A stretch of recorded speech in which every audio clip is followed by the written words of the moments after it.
चांदनी, चांदनी,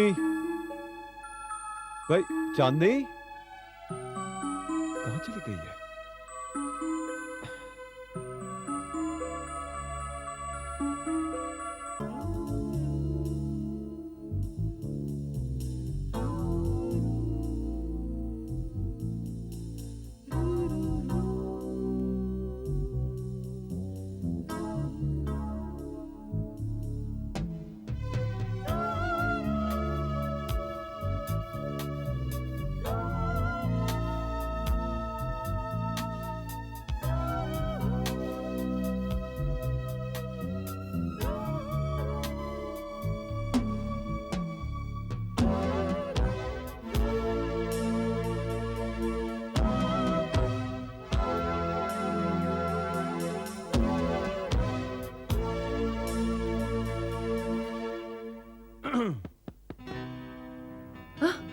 रंजीत साहब आइए ना, तशरीफ लाइए ना, आइए ना।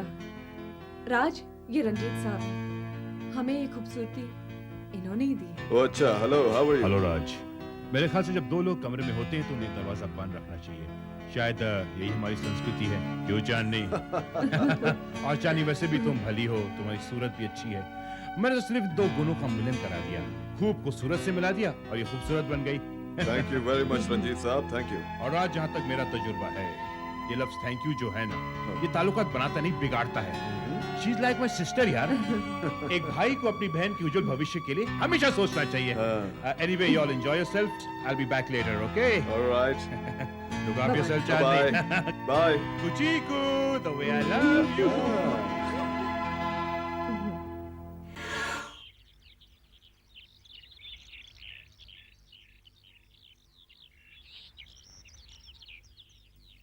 आयु चांदनी, या मुझे पहचाना?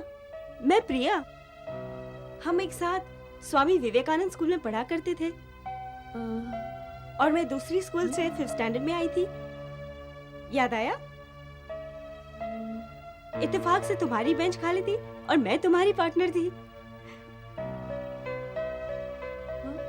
हम साथ बेंच पार्टनर तो थे, लेकिन हमारी उस वक्त कुछ खास दोस्ती नहीं थी। याद आया? I still remember. तुम अपनी किताबें टिप टॉप कंडीशन में रखती थी और तुम्हारी अच्छी किताबें देखकर मुझे जेलसी होती थी। और एक बार तो मैंने तुम्हारी वर्क एक्सपीरियंस की किताब फाड़ दी। तुम उस वक्त इतना रोई और मुझे बाद में बहुत बुरा लगा। हमारी क्लास टीचर मिसेस ब्रिगेंजा थी ना, तुमने उनसे मेरी शिकायत नहीं की। शायद इसलिए कि तुम उनकी लाडली स्टूडेंट थी और अगर उन्हें पता चल जाता तो मेरी भी पिटाई हो जाती। यार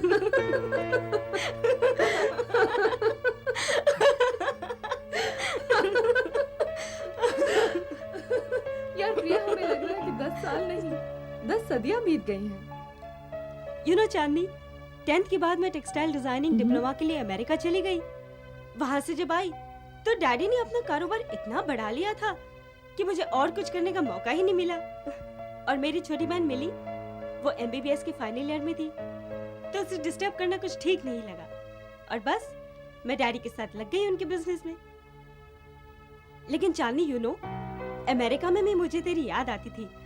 तुझे याद है वो मेरी छोटी सी नोटबुक जिसमें मैं अपने सारे फ्रेंड्स के हॉबीज, डिजायर्स, एम्बिशंस वगैरह लिखवाया करती थी, राइट? उसमें तूने लिखा था कि तेरा एम्बिशन पायलट बनना है। तू आजकल पायलट है या कुछ और? कुछ भी नहीं हूँ।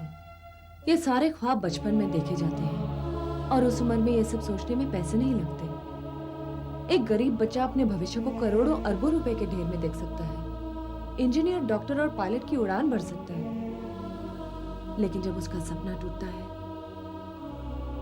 तो उसकी गुर्बत उसकी बेवकूफी पर मुस्कुराती है। लेकिन गरीब तो तू नहीं थी। तू उस वक्त भी हम सबसे ज्यादा स्ट्रॉन्ग थी। गाड़ी, बंगला, कारोबार, सभी कुछ तो था तेरे पास। क्या कमी थी? मुझे याद है तेरी गाड़ी में मैं कई बार तेरे घर जा चुकी हूँ। हाँ, सब कुछ था, और इतना था कि हमारी 7 पुश्तें भी अगर लुटा कर खाती ना, तब भी कम ना होता। मगर कहते हैं ना, जब अच्छाई साथ चलती है तो बुराई भी कदमों में ठोकरें खाते हुए चलती है और इंतजार करती है कि कब मौका मिले और वे चलते हुए कदमों को खींचकर उस आदमी को जमीन की खाक चटा दे। बुराई ने हमें भी खाक चटा दी। डैडी के करोड़ों की मिल्कियत एक दस्तखत से उनके मुनीम वीर प्रताप सचदेवा के कब्जे में चली गई। खुशियों में पली बड़ी चांदनी पर दुखों का ऐसा पहाड़ गिरा कि उसके सारे सपने चकनाचूर हो गए। माँ ने जिंदगी की कठिनाइयों से लड़ते लड़ते बिस्तर पकड़ लिया।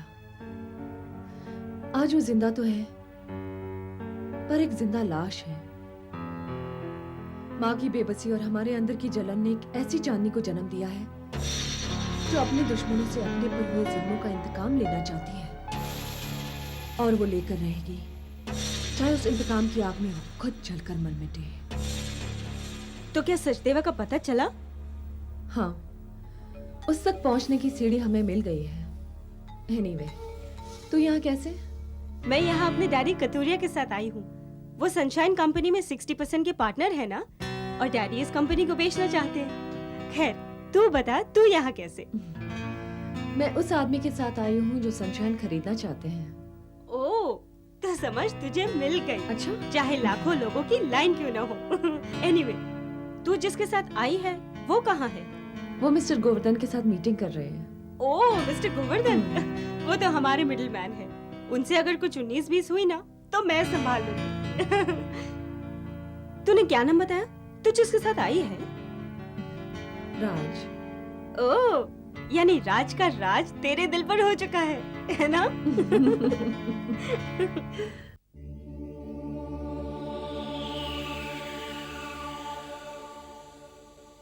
What? क्या बकवास है ये? पिछली बार मुझसे कहा गया था कि मैनेजमेंट सनशाइन मुझे दे रही है, और आज आप ये कह रहे हैं कि मैनेजमेंट सोच रही है कि सनशाइन किसे दी जाए। क्या बचकाना बात है ये? देखिए साहब, ये सारे फैसले मिस्टर कतूरिया खुद करते हैं। सनशाइन आपको देने का फैसला भी उन्होंने खुद किया था, लेकिन उन्होंने अपना फैसला वापस ले लिया। मिस्टर गोवर्धन, मैं कुछ सुनना नहीं चाहता। ये सब सफाई तुम अपने पास रखो। मेरे डैडी के तुम पर इतने एहसानात हैं कि जिंदगी भर भी उनका बदला चुकाते रहोगे ना, फिर भी नहीं चुका पाओगे। मुझे सनशाइन चाहिए, किसी भी कीमत पर। विकी साहब, मैं कोशिश कर रहा हूँ। कितने पैसे लिए तुमने मुझसे गद्दारी करने के लिए? कितने पैसे दिए तुम्हें? सचदेवा ने बोलो। मैंने कोई गद्दारी नहीं की है। फैसला आप दोनों के बीच में होने वाला था, और जब फैसला हो रहा था तो मैं चुप था। कतूरिया ने खुद कहा था कि सनशाइन डोगरा को दी जाएगी, लेकिन रातों रात उन्होंने अपना फैसला बदल दिया। ऐसा क्यों? वो मैं नहीं जानता क्यों।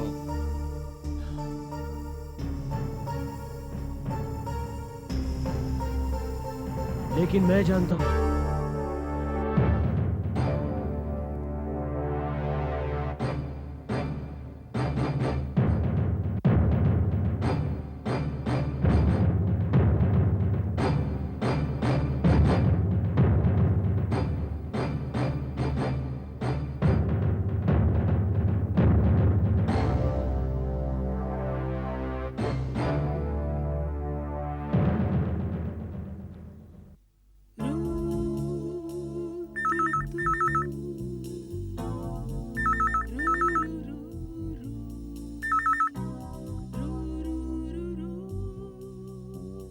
थैंक यू पापा, थैंक यू वेरी मच। हाँ पापा, जरा सनशाइन का एग्रीमेंट साइन कर लूं, फिर बॉम्बे आने का प्लान भी बना लूंगा। ओके पापा।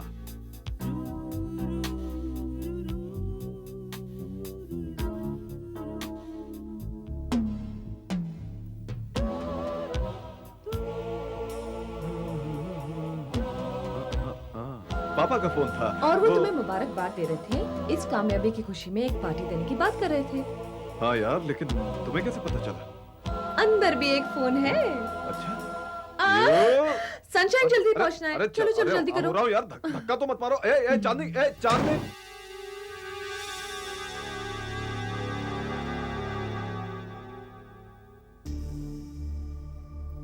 Hello, hello.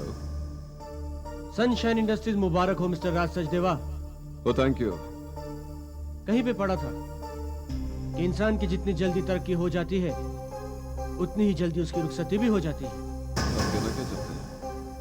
मैं जो कहना चाहता हूँ वो तुम अच्छी तरह से जानते हो। देखिए मिस्टर, आप कौन हैं क्या हैं ये तो मैं नहीं जानता। आपने मुझे मुबारकबाद दी, मैंने एक्सेप्ट की, लेकिन आपके दिल में मेरी कामयाबी के लिए इतना जहर भरा हुआ है ये मुझे मालूम नहीं था। कामयाबी भी उन्हें मिलती है मिस्टर राज जो जहरीले होते हैं, और तुम में मुझसे ज्यादा जहर है। अफसोस तो इस बात का है कि तुम में जहर ज्यादा और मुझ में जहर कम क्यों है।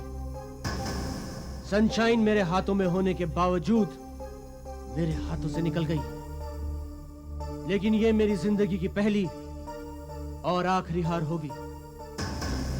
हार के शब्द हार को मैं अपने गले से उतार कर फेंक दूंगा।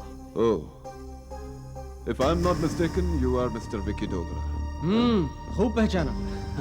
मैं मिस्टर डोगरा का बेटा हूँ। हाँ। और तुम हमारे अव्वल और आखिरी दुश्मन हो। अब तक हमारे बाप दुश्मन थे, लेकिन अब ये दुश्मनी आने वाले नस्लों तक चलेगी। मैं इस बात में यकीन नहीं रखता मिस्टर विकी डोगरा कि बाप दादाओं के दुश्मनी का कर्ज आने वाली नस्ल उतारती है, लेकिन मैं तुम्हें आज की इस मुलाकात में यकीन दिलाता हूँ कि अगर तुम्हारे बाप या मेरे बाप की दुश्मनी तुम में और मुझ में आ गई तो वो कम से कम मेरे बच्चों में तो नहीं आएगी। अच्छा, तो तुम अपनी नस्लों की हिफाजत के लिए मेरे तलवे चाटोगे? नहीं नहीं, तुम अपने तलवों पर चलने लायक ही नहीं रहोगे। तुम्हारी नस्ल के पैदा होने से पहले ही तुम मौत की आगोश में पहुंच जाओगे। Shut up! हाथ काफी मजबूत है, लेकिन मेरे शिकंजे में है। पहले अपने आप में इतनी कुव्वत पैदा करो कि तुम्हारा हाथ मेरे शिकंजे से आजाद हो जाए। मिस्टर विकी डोगरा, मैं जानता हूं कि तुम्हारे दिल में सनशाइन को हासिल करने की बहुत बड़ी ख्वाहिश है, लेकिन एक बात याद रखना कि इंसान के दिल में जहर होने के साथ साथ किस्मत का होना भी बहुत जरूरी है, और मेरे पास वो दोनों हैं। आइंदा कभी मेरे रास्ते का पत्थर बनने की कोशिश की तो जिंदगी भर ठोकरें खाते रहोगे। समझे तुम?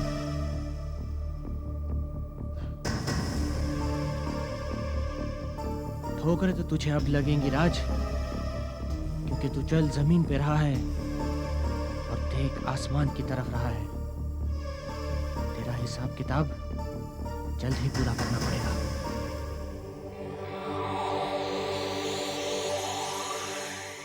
चांदनी, प्रिया तो मेरे पीछे ही पड़ गई थी कि चांदनी से आज ही मिलना है। और अभी मिलना है।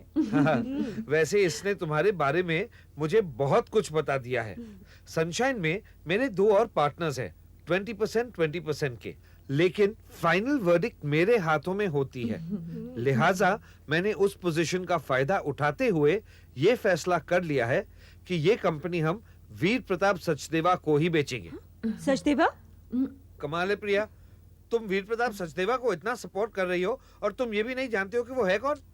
डैडी, मैं वीर प्रताप को नहीं, उनके बेटे राज को जानती हूँ, और राज इनके एनीवे ये सपोर्ट मैं वीर प्रताप को नहीं, चांदनी को दे रही हूँ। अच्छा अच्छा, इस वक्त आप दोनों मुझे एक सपोर्ट देंगी? वो क्या? मैं सनशाइन जाऊं? प्लीज फौरन जाइए जल्दी। Thank you, immediately. हाँ। चांदनी, ये क्या? क्यों, क्या हुआ?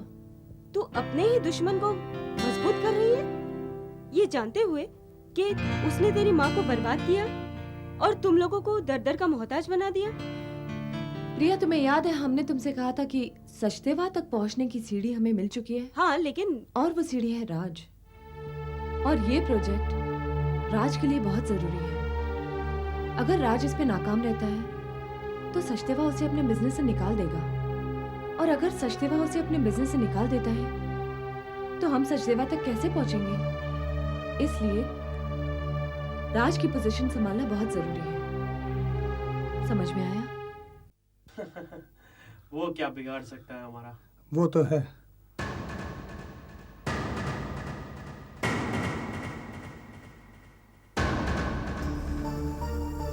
तुम लोग लोग जानते हो तुम्हारी यूनियन जिस कंपनी में है वो कंपनी बिकने वाली है। तुम्हारा मालिक कतूरिया बॉम्बे के एक बिजनेसमैन वीर प्रताप सचदेवा को तुम्हारी कंपनी बेच रहा है, और वीर प्रताप सचदेवा उस कंपनी के छोटे छोटे टुकड़े करके और कई लोगों को बेचने वाला है। यानी कि तुम्हारा यूनियन का मेंबर कहीं और होगा, तुम्हारा कहीं और तुम्हारा कहीं और हो सकता है। अलग अलग हो जाने के बाद तुम लोगों का वजूद ही नहीं रहेगा। तुम्हारा ही मेंबर किसी यूनियन का लीडर बन जाएगा और तुम लोग की एकता टूट जाएगी। पांडे, जोशी, कुलकर्णी, ये लोग अंग्रेजों वाला फॉर्मूला इस्तेमाल कर रहे हैं, डिवाइड एंड रूल। तोड़ो और हुकूमत करो। अब भी मौका है। यू हाथ पर हाथ धरे मत बैठे रहो। अगर आज तुम लोग कुछ सोचोगे तो कल अपने आप को बचा पाओगे। मौका मत गवाओ, जाकर दुश्मन के सामने अपने हक के लिए खड़े हो जाओ। इस वक्त राज सचदेवा अग्रीमेंट पे साइन कर रहा होगा। इस वक्त वो सनशाइन के ऑफिस में ही होगा। तुम लोग जाओ और उसे ऐसा करने से रोको। जाओ। ओके, चलो चलो।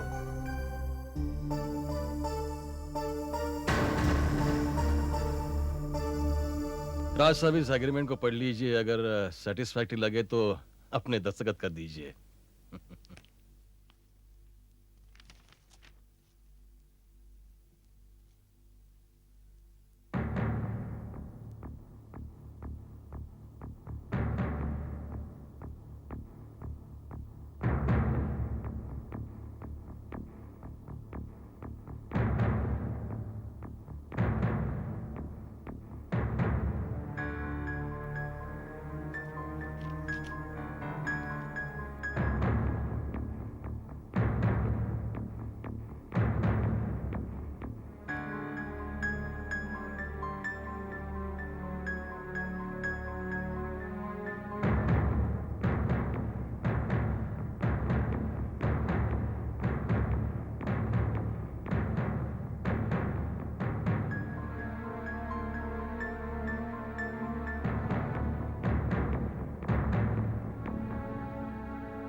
ये क्या हो रहा है? ये क्या साजिश हो रही है हमारे खिलाफ?